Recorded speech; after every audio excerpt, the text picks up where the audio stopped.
Hello, students. Welcome to the English session. Today, we shall be dealing with the lesson Mother's Day by J.B. Priestley. The play, written by J.B. Priestley, reveals how a mother's efforts are ignored by her family. It narrates how the family members who work 8 hours, shifts a day, look upon her although she works for the whole day and all week. After all she does for them, they take her for granted. They make her feel obligated to provide for them and do not even appreciate her efforts. It revolved around how her friend, Mrs. Fitzgerald, who is a fortune teller, helps her earn the place and respect she deserves as the woman of the house. The characters of the play: Mrs. Annie Pearson. She is a pleasant but nervous type of woman whose excessive love and care has spoiled her two children and husband. Mr. George Pearson. He is Mrs. Annie Pearson's proud husband who is not as respected in society as expected. He dominates his wife, but he is ridiculed in the club where he is a member. Doris Pearson. She is Mrs. Annie Pearson's daughter, aged around 20 years. She fails to understand her mother's struggle and does not help her in household work. Cyril Pearson. He is Mrs. Annie Pearson's son, who is equally demanding and never sympathizes with his mother. Mrs. Fitzgerald. She is Mrs. Annie Pearson's neighbor.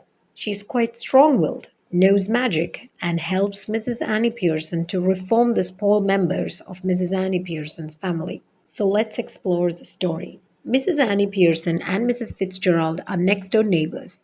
Apart from this, there is no similarity between them. Annie is a pleasant and nervous looking woman in her 40s. Fitzgerald is older and heavier with a strong personality. Annie has a soft voice, whereas Mrs. Fitzgerald has a deep, throaty voice. Mrs. Fitzgerald is a fortune teller. She has learned this art from the East. She is reading Annie's fortune. She advises Annie to be strict and become the boss in her family. Actually, Annie is not treated well by her family. At present, Mrs. Annie Pearson has been reduced to the status of an unpaid domestic servant who does all the work at home without even being requested for it or being thanked later on. Mrs. Fitzgerald is very angry at the way Annie is treated like a servant by her family. One day, she suggests that they should temporarily exchange their personalities by using a magic spell that she had learned in the East. She takes Annie's hand and speaks some magic words.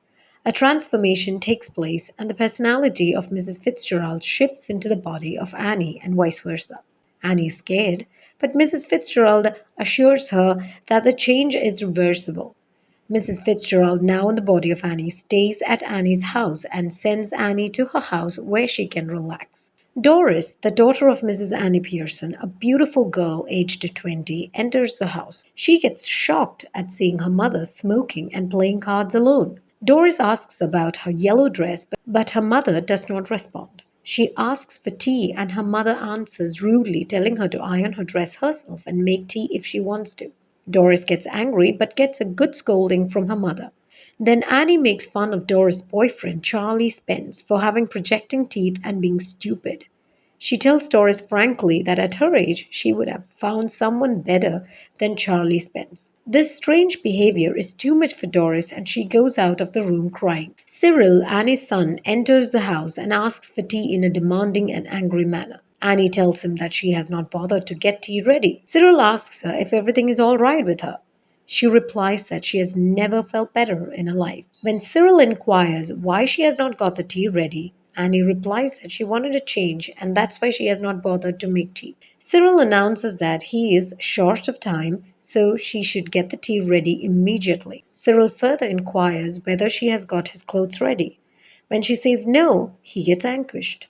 He asks his mother what will happen if they all talk like she was talking that day. Annie coolly replies that all three of them always talked to her like that. So what was wrong with her talking in the same tone? She says that if he does not want to do anything at home, he doesn't have to. She adds that she has become a member of the union so that she gets what she deserves. Doris appears on the scene wearing a shoulder wrap. Annie remarks sarcastically about her dress. An argument starts between Doris and Annie. Doris comments that if she was looking awful, it was due to her mother only who made her cry. Then Annie inquires if any strong beer was left. Cyril is shocked to know that his mother wants to drink it. He's unable to understand what is going on. Both Doris and Cyril are filled with horror and shock at their mother's behavior. Both wonder what has happened to their mother suddenly. Doris thinks that she got hit on her head by something. She says that the manner in which their mother spoke hurt her the most and made her cry. Both start giggling at the thought of what will happen if their mother keeps behaving in this weird manner in front of their father. Annie remarks that it was high time they grew up. Doris then asked her if they had done something wrong. Annie tells them that it is actually her children's and her husband's behavior that bothered her the most. They always came, asked for something, and went without bothering to know whether she wanted to go out or how she was feeling. She always does her best to keep everybody happy, but all three of them were not bothered about her.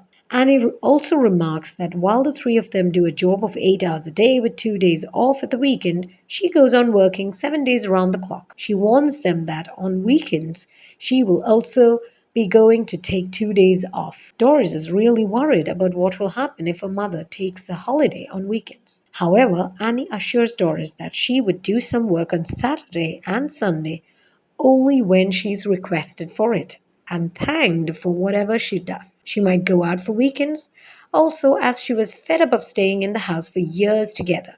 None of them has ever bothered to take her out. Mr. George Pearson now enters the house. He is about 50 years old and considers himself as a very important person. He gets annoyed at his wife who's sipping beer when he enters. He tells her that he doesn't want any tea as he has to go to the club for supper. The wife tells him that she has not prepared any tea anyway. At this, George gets annoyed that his wife is not bothered about him. Annie continues to rebuke him, telling him that he's not respected in the club where he keeps going every day. She tells him that people at the bar in the club call him Pompey Pearson due to his self-important behavior. George cannot believe what Annie says and confirms the truth from his son Cyril. Annie tells her son that sometimes it does people good to have their feelings hurt. On hearing a knock, Cyril checks who it is and reports to Annie that it is Mrs. Fitzgerald at the door. Annie tells him to let her come in. Mrs. Fitzgerald, actually Mrs. Pearson, enters and finds Doris in tears. Her family continues to get a scolding in front of her also. Mrs. Annie Pearson, actually Mrs. Fitzgerald, informs her that she was putting everyone in their place. When Mr. George Pearson shouts at his wife, she threatens to slap his big, fat, silly face. The real Mrs. Annie Pearson gets really disturbed and wants everyone to leave as she wants to talk in private with Annie. She tells Mrs. Fitzgerald that it is enough. Let them change back and get into their true selves. Mrs. Fitzgerald again speaks some magic words and they again get back to their own selves. Mrs. Fitzgerald says that she enjoyed every moment in her changed personality. Annie remarks that she did not enjoy this changeover. Mrs. Fitzgerald wants Annie not to be soft on her family. She wants her to remain firm. Annie says that she will be able to manage her husband and children now. Mrs. Fitzgerald wants her not to give any apology or explanation, otherwise, they will again start treating her indifferently. She must wear a tough look and talk to them rudely if she wanted them to behave in the right manner. For a change, when Annie smiles, her family members smile back and feel very relaxed. As they had cancelled their going out, Annie feels that they all, as a family, should play a game of rummy. She also asks her children to prepare supper for the family, for which they readily agree.